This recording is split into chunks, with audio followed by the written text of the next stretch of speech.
The Stallionesearch Film of the Month for December 2018 is brought to you by the sponsor, Horse Logic, shipped directly to you at the barn. Visit them at horselogicpro.com/racing.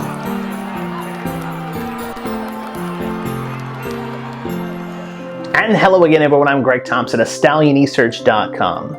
On December 30th at Sunland Park in El Paso, the two-time world champion Jessies First Down will go postward in the Grade 1 Championship at Sunland. Now, this is his third attempt in this race. He came home one time a winner. Last year he was a runner-up finisher, but still was able to garner world championship honors. This time, he goes into this race being undefeated in 2018, looking for his fourth Grade 1 of this year, and also in search of his third World Championship honor in a row, only the fourth horse in AQHA history to achieve it if he potentially pulls it off here in 2018. He's probably the greatest quarter horse of our recent generation to grace the racing surface in North America. There will always be that comparison. Where would he have stacked up against the likes of Refrigerator or Dash for Cash or First Down Dash in their heydays? But with the lack of these competitors able to spring from the grave to contest this 7-year-old, you most likely have to count him as one of our top quarter horses to look through a bridle in our generation. And at 7 years old, Jesse continues to wow his connections with his longevity and his fortitude to find the wire first. But a look back at his career shows that this horse did not start out raising the bar very high. He was developed into the horse that he is today. Brought directly to you at the barn, Horse Logic, equine supplement products scientifically formulated for the competitive horse and chosen by top professionals in the quarter horse racing world to help you achieve success. From sail-fitting yearlings to putting powerful muscle growth into a runner, Horse Logic gives horsemen the advantage of proven supplements for peak performance. The hottest name in supplements in the quarter horse racing world, Horse Logic Professional. I always thought that the colt could really run, and as a 2-year-old we started him in Riados, and he ran some decent races and he ended up chipping, and Ted took him and had him operated on, and I actually got fired at that point. We still laugh about it, and he sent the horse to somebody else.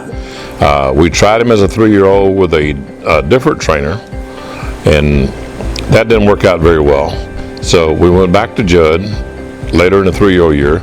4-year-old year, Judd took him to Hialeah, and he raced in Hialeah, had some mediocre success over there, still having trouble with the gates. He was a hard luck horse. I mean, getting away from the starting gate, you know, it was just one time after another. He'd get beat away from there 2 or 3 lengths and then just be flying on the end. And, you know, Ted was pretty discouraged, and I mean, you know, it's been talked about before that he wanted to sell the horse, and it was all I could do to talk him into just keeping him and let's figure it out.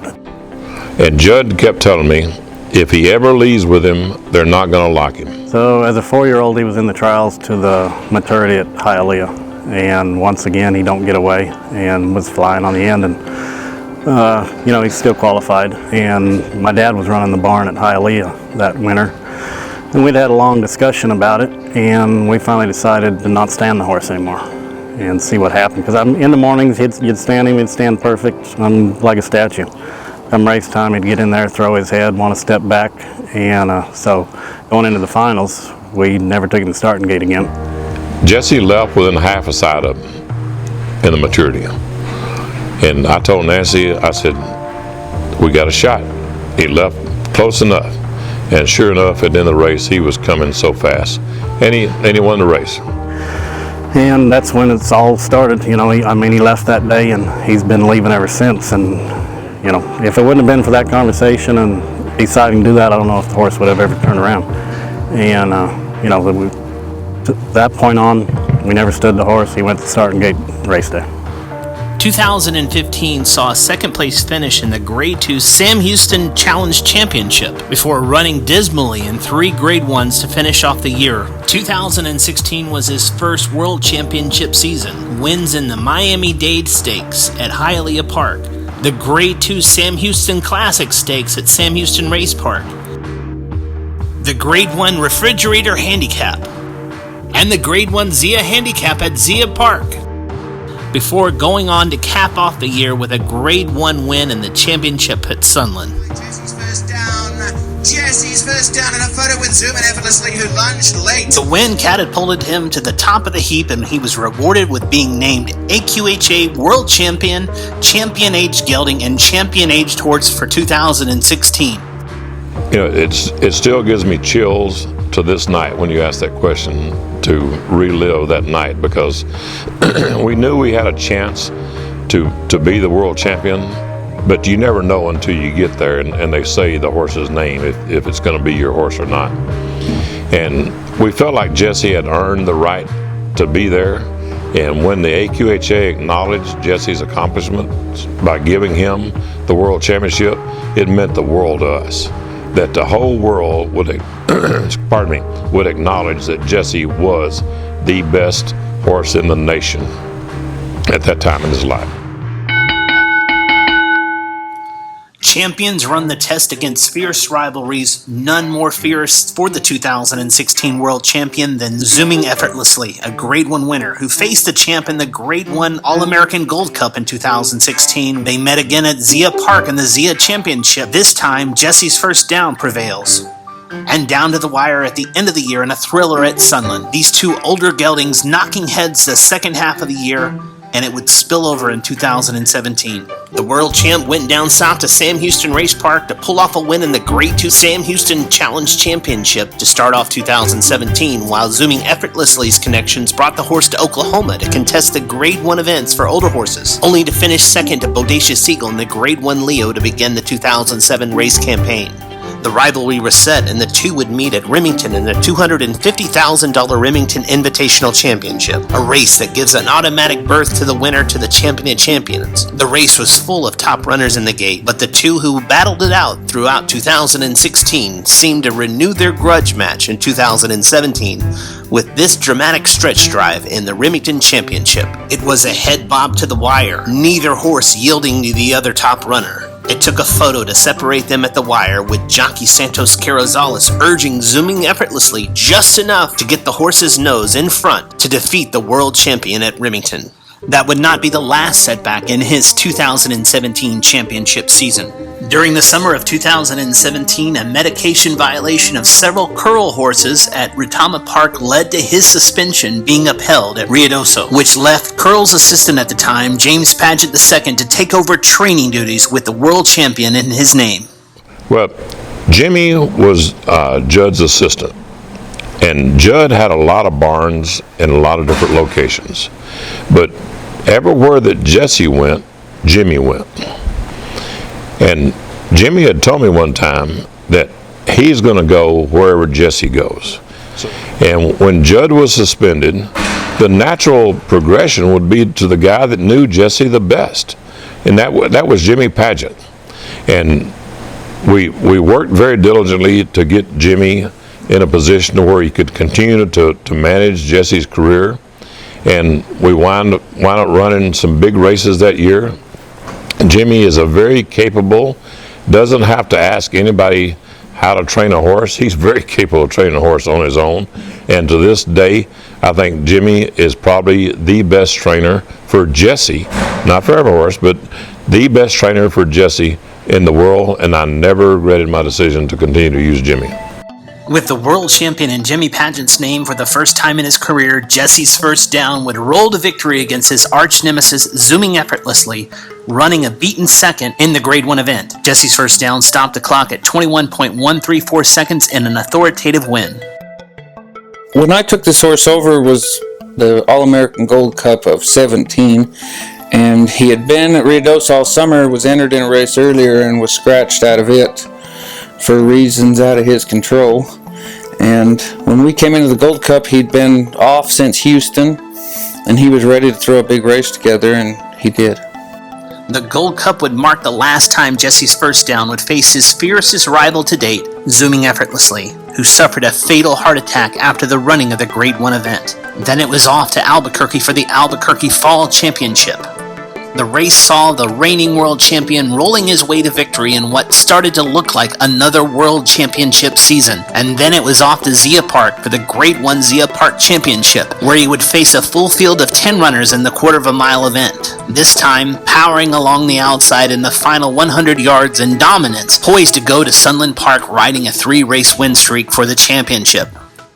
The championship at Sunland was billed as the place where Jesse would either make or break his championship season for 2017. In the gate, his neighboring rival abruptly false started with the jockey landing over into the stall with Jesse's longtime rider Rodrigo Vallejo. And even with that commotion, Jesse's first down seemingly broke alert, but not sharp enough to avoid being pinched at the break, having to change course to go around rivals in the stretch, rallying to settle for third in a disappointing end to his 2017 campaign.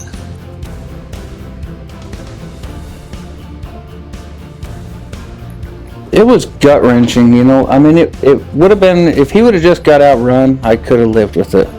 But the horse next to him kind of throwed a fit in the gates, and rider kind of landed in our gate, and he got kind of cross-stepped in there, and he just didn't get away. And then they closed him off. He had to go around a couple horses, and he still came up and only run a half off him. So if he'd have just got outrun, it would have been a little easier to live with. But even with the defeat, the voters still hailed Jesse as the AQHA World Champion of 2017. We felt like that Jesse deserved the World Championship again. There was so much controversy in the industry at the time. We weren't absolutely sure that he would be his accomplishments would be recognized as they should have been. When they were recognized as they should have been, we were elated. It reinvigorated our faith in the quarter horse industry, that a select few, a privileged few, would have chosen to degrade Jesse, but the overall industry had chosen to recognize him for the accomplishments that he had had during the year of 2017. Last year, in 2017, Jesse and Jimmy were forbidden to come to Los Al.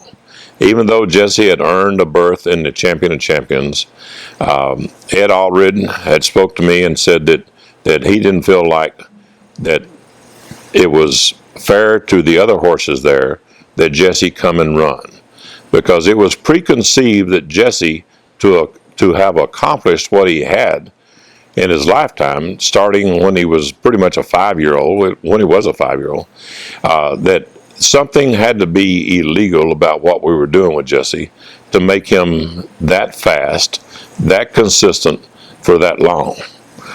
And Allred and I had a couple of phone conversations in which I argued my side of it, and Ed was just staunch on he's not going to be allowed to come here. So at the Los Al sale, Ed got up on stage and told everyone that he had decided to forbid Jesse and his connections from coming to Los Al. But I took that as a slap in the face of Jesse's capability, because the horse had done it on his own. Anyone who has been in the horse business long enough knows that if you're abusing a horse with drugs, he can't run as long and consistently fast as Jesse runs.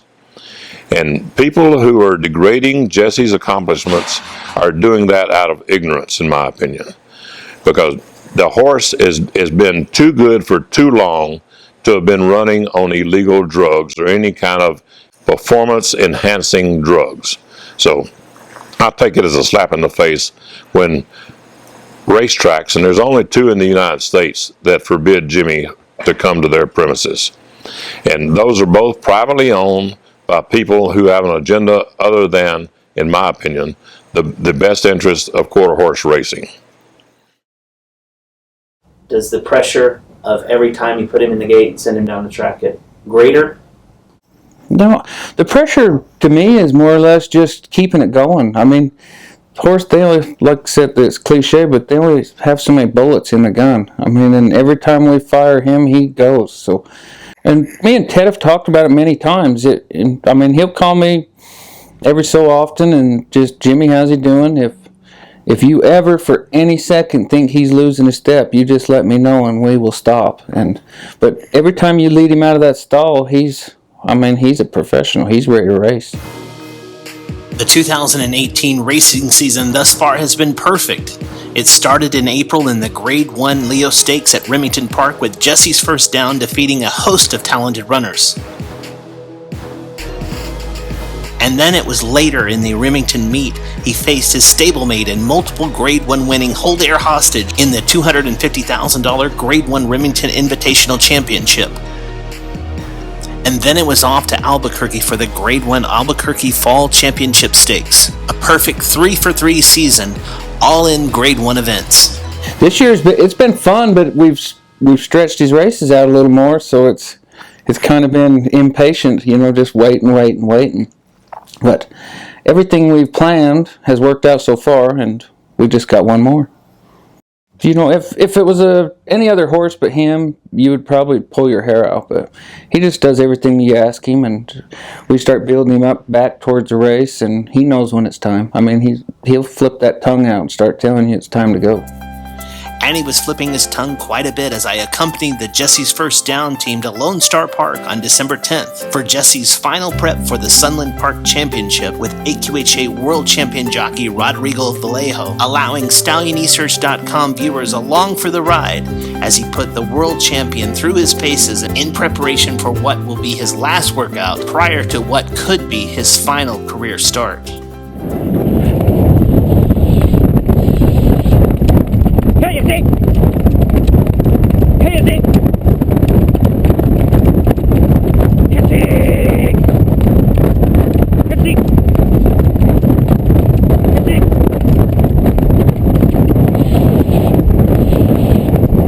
Stopped the clock in a time of 16.40 seconds for the 330-yard workout. The biggest thing I don't want to lead him up there and get him outrun to decide when to stop. I would rather go out on top than have to have something tell us it's time to go out. So, it's a double-edged sword. A horse running this good, you hate to stop, but in the same sense, a horse running this good should be remembered for being this good. Everything about him's special. He's kind, he's smart, he's fun to train. Makes my life easy, really. It's very difficult to put into words what this horse has meant to us. We were disenchanted with the horse business, the quarter horse business. We have a place in Hempstead, Texas that we raise our babies at, and we were disenchanted and talking about getting out of the horse business. Some people had offered to buy Jessie, and I was thinking about selling him and selling everything else we had too, because we were just disenchanted with it and got reinvigorated in the horse business, all because of Jessie First Down. And Nancy, my wife, who had never been around a horse in her life, today goes to each paddock every day, pets the horses, babies the horses, because of what Jessie's First Down has done for our family's interest in the horse business. But it will be virtually impossible to replicate a Jessie's First Down in the quarter horse industry. It would be hard to argue that there was a faster horse or more accomplished horse in the United States. As he goes postward in the 2018 Grade 1 Sunland Park Championship, win or lose, he will be remembered as one of the greats. And certainly the great racing quarter horse of the last 10 years for sure. His longevity at the top level is unparalleled to be consistently cranking out wins and cranking out championships. And on December 30th, he will be vying to undo what he came up short from doing last year, which is winning the Sunland Championship. And then it will be in the hands of the AQHA voting committees to decide if he belongs in the company of the 3 other former world champions that were able to pull off the three-peat. The eyes of the quarter horse racing world will be cast upon Sunland Park on December 30th to see if this champion can remain a champion in the twilight of his career.